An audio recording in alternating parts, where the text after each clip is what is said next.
Hello friends, কেমন আছেন সবাই? মুজ ব্লগে আবারও একটা নতুন ব্লগে আপনাদের অনেক অনেক স্বাগত। তো সকাল সকাল রেডি হয়ে নিয়েছি, স্নান টান হয়ে গেছে। আর এমন কাজ হয়েছে, পুগলু আমার গলার তুলসী মালাটা ছিঁড়ে দিয়েছে। তো নিচে চলে এসেছে, আর এসে দেখি দাদা এই মাছগুলো নিয়ে এসছে। তো এই মাছ মাংস সব পরিষ্কার করে কেটে ধুয়ে নিয়েছি, আলু বেগুনও কেটে নিয়েছি মাছের ঝোলের জন্য। আর ওইদিকে মাংসটাও করবো। আর এত গরম লাগছে, ভীষণ গরম লাগছিলো আজকে রান্না করতেও। তো আমি মাছের ঝোলটা আগেই বসিয়ে দিয়েছি, আর এদিকে মাছের ঝোলটা হওয়ার পরে মাংস বসাবো। সেই জন্য আমি এদিকে পেঁয়াজ রসুন সব কিছু কাটাকাটি করে নিয়েছি। রান্না খাওয়া দাওয়া শেষ করে যে উপরে যাচ্ছে।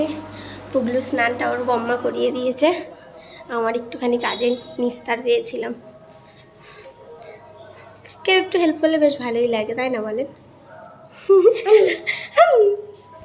গেছে বাপন খেতে এসেছিল, বাপনের সাথে বাজারে চলে গেছে, হোমওয়ার্কের খাতা নিয়ে চলে গেছে। আমার একটা কাজ একটু হালকা হয়েছে, ওর বাবা ঠিক করিয়ে দেবে। আর ঝামেলাটাও কম হয়েছে। না বাপন বাড়ি থাকলেও খুব বদমাইশি করে, দুটো বাচ্চা একদম নাজেহাল বানিয়ে দেয় আমাকে।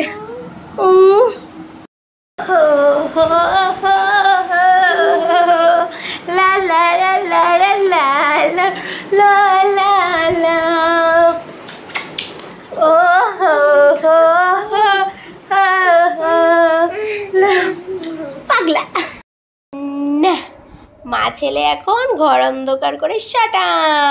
পুগলু ঘুম থেকে ওঠার পর এত ঘাম হয়েছিল, তো ওকে ফ্রেশ করিয়ে আমি সোফার মধ্যে বসিয়ে দিয়েছি। ওর বসে বসে এখন বাবার গান শুনছে। ওর বাবা সুযোগ পেলে গান করতে বসে, আর ছেলেরা দেখে।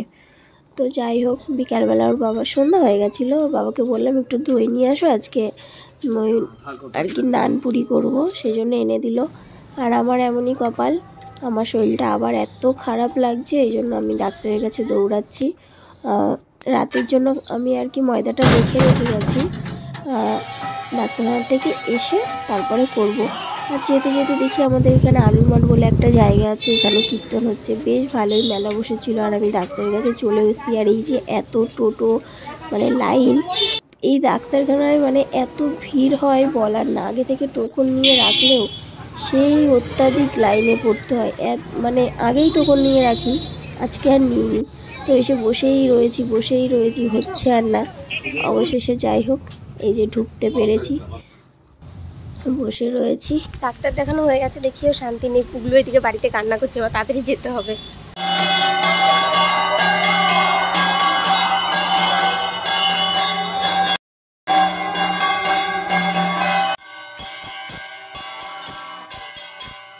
ভগবানের বেশটা এত ভালো লাগছে, আমি তো পুরো মুগ্ধ হয়ে গেছি। দারুণ লাগছিল, দারুণ।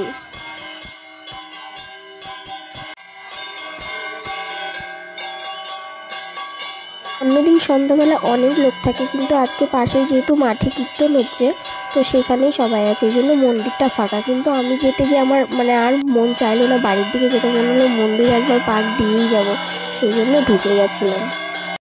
যাক, ভগবানের দর্শনটা হয়ে মনটা বেশ ফ্রেশ লাগছে।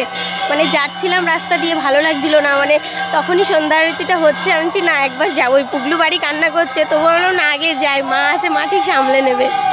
বাড়িতে এসে দেখি পুগলু রাস্তাতেই খেলা করছে, সাথে আমার বাবানও পড়ে চলে এসছে। বিকালবেলায় পড়তে গেছে, ওই জন্য তাড়াতাড়ি চলে এসছে। তো আমি ওপরে এসে ফ্রেশ হয়ে নিয়েছি। আর পুগলুর কাজ দেখবেন, এই যে দেখুন, পুগলু এই খাটের এই কোনাটার মধ্যে গিয়ে সব ওষুধের বোতলগুলো যে আছে ওগুলো ছুঁড়ে ফেলে দেয়। তো বাবান যেহেতু বিকালে পড়তে গেছে, সেই জন্য বাবানকে একটু ভাত খাইয়ে নেব, তারপরে আবার রাতের খাবার করব। রাতে একটু চানা মশলা করব, সেই জন্য গোল গোল করে আলু কেটে নিয়েছি গুটি করে। আর এদিকে একটু পনির দেব, সেই জন্য এরকম ছোট ছোট টুকরো করে ভেজে তারপরে দিয়ে দেব। তো এদিকে আমার নান আর ঘুগনি রেডি হয়ে গেছে, বাবানকে খাইয়ে। তো আমাদের বিছনা রেডি, এখানটায় পুগলু আর আমি ঘুমাই, আর ওপরে ঘুমায় বাবান আর বাবানের বাবা।